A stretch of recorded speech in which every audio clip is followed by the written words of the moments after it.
Hi everyone. Hopefully you can hear me. Okay, I think you can hear me. So I'm going to be talking a little bit about global warming potential. Let's see if I can get it to work. There we go. All right. So a little bit of a roadmap of where we're going to go in this talk. So we're going to first talk about why certain gases warm the atmosphere and what is radiative heating. What is global warming potential? And then what are the global warming potential strengths of different greenhouse gases? And then importantly, how long these gases stay in the atmosphere. And I'll talk about why that's important. Okay, sorry. There we go. So in the absence of greenhouse gases, energy from the sun heats the earth. And then the earth in turn releases that radiation back into the atmosphere, and then that heat then releases back into space.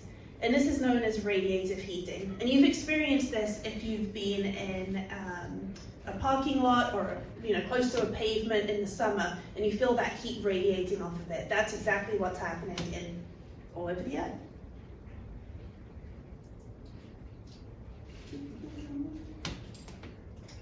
If I stand closer, there we go, okay. So, but in the presence of greenhouse gases, they act as a blanket. And so what they do is they warm the earth by absorbing the energy and slowing down that heat releasing back into space.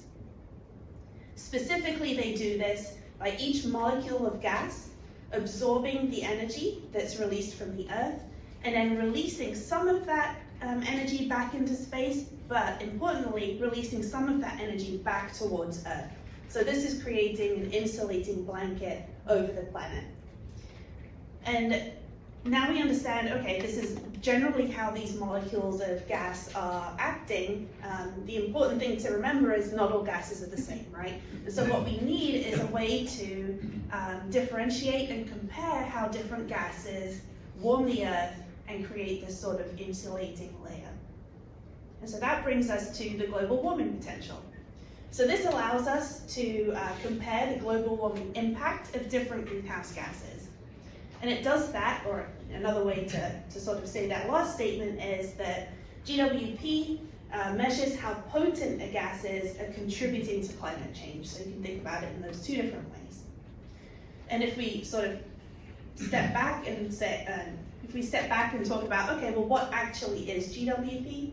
It's how much energy 1 ton of gas will absorb over a given time period compared to 1 ton of carbon dioxide. And that carbon dioxide is important to remember. So GWP is being compared to carbon dioxide. And so the time period that people usually consider is 100 years, and so you'll often hear of this term GWP 100. So if this slide was a lot of information, the sort of too long didn't read version of it is the larger a GWP value is, it means there's more warming compared to carbon dioxide. So if you don't take anything else away from this slide, take away that bottom line there. So there's two sort of characteristics of greenhouse gases that we need to consider to understand how they impact the Earth. The first is their ability to absorb and then re-emit the heat that they absorb. And the second is how long they live in the atmosphere or its lifetime. And we'll talk about the lifetime in a second, but let's focus on the absorption and re-emission. So in this chart here, we have some of the greenhouse gases, and there's some that you might recognize, like carbon dioxide and methane, but there's probably a few on that list that you don't recognize. There's actually 80 different greenhouse gases in total. And so if we look on the second column, the 100-year global warming potential of these gases is shown. And you'll see let's go to the next slide. The first one, carbon dioxide, is at 1, and that's because it's the reference, right? So GWP of carbon dioxide will always be 1. And these numbers increase all the way down, so we see CFC12 is 10,200, and sulfur hexafluoride, which is the most potent greenhouse gas, is 23,500. So this is a huge, huge range, right? But what does that actually mean? Throwing a lot of numbers out there, but what do they actually mean in real terms? So if we look at methane, methane is 28, so that means that 1 ton of methane is equivalent to 28 tons of carbon dioxide. And that might not seem like that much, right? But when we get down to something like HFC 23, this means that 1 ton of HFC 23 is equivalent to 12,400 tons of carbon dioxide, right? So now we're getting into some really, really seriously absorbing species. So I also mentioned that lifetime is important, right? It's the second characteristic to take into consideration. We see here that carbon dioxide can last in the atmosphere for a really long time. It's up to thousands of years. Some of these other species maybe don't last quite as long, right? It's 12 years, 100 years.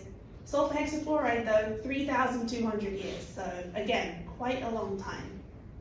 So the takeaway here that I want you to remember is that while many of these gases might have shorter lifetimes, they do have really large GWPs. And so what that means overall is that they're many times more potent than carbon dioxide at absorbing heat. And then there's some gases like sulfur hexafluoride that have both large GWP and really long lifetimes. So it's really important when we think about global warming potential, when we think about greenhouse gases, to not just consider carbon dioxide. There's some other species out there that really have an impact. So just to summarize, greenhouse gases interrupt the release of heat from the Earth by absorbing the heat and then slowly releasing it into space or back towards the Earth.